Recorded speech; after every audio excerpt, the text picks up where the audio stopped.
ጾመ ነቢያት ከነቢያት አንዱ አበይት ነቢያት ከተባሉት ነቢዩ ኢሳይያስ መሻታችንን ለማግኘት እንዴት ባለ ስርዓት መጾም እንደሚገባን በመጽሐፈ ኢሳይያስ ምዕራፍ 58 ቁጥር 6 ላይ መዝግቦልናል።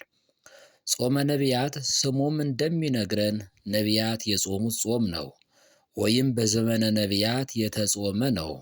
ነቢያት በጨለማ ዘመን ሲኖሩ በትንቢት መነጽርነት ክርስቶስ የሚመጣበትን የብርሃን፣ የሰላም፣ የፍቅር፣ የእርቅ፣ የፈውስ ዘመንን አሻግረው በማየታቸው ዘመኑንና ቀኑን በናፍቆት ሲጠባበቁ ኖረዋል። ሌሎች ነቢያትም እንደ ነቢዩ ዳንኤል ሁሉ ከሩቅ ዘመን በኋላ ሊፈጸም ሊደረግ የሚሆነውን ምስጢር ተገልጦላቸው የክርስቶስን መምጣት ብቻም ሳይሆን መቼ እንደሚመጣም ጭምር ያውቁ ነበርና ቀኑን በጾምና በጸሎት ሲጠባበቁ ኖረዋል።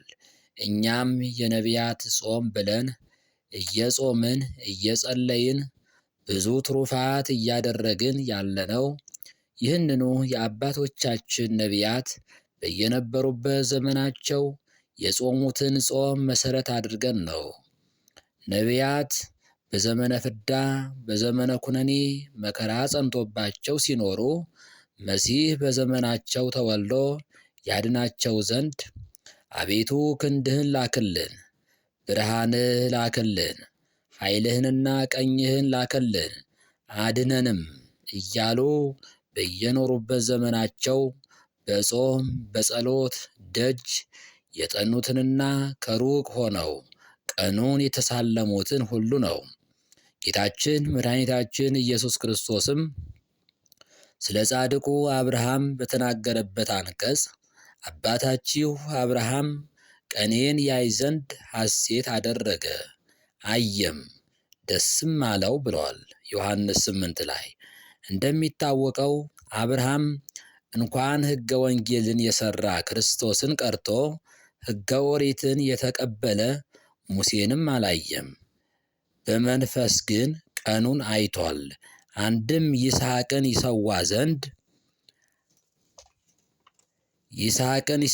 ዘንድ በታዘዘ ጊዜ በይስሐቅ ፈንታ በዕፀ ሳቤቅ የተያዘን በግ አግኝቶ በይስሐቅ ፈንታ ሰውቶ ተመልሷልና ምሳሌው አይቷል፣ ቀኑን አይቷል፣ ደስ አለው ያለው ለዚህ ነው።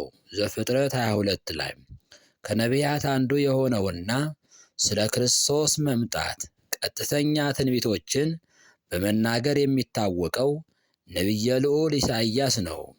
እኛም ነቢያት ጾመው ያገኙትን በረከት ለማግኘት ለነቢያት የሩቁን አቅርቦ የረቀቀውን አጉልቶ ያሳያቸው አምላክ ለእኛም እንቆቅልሽ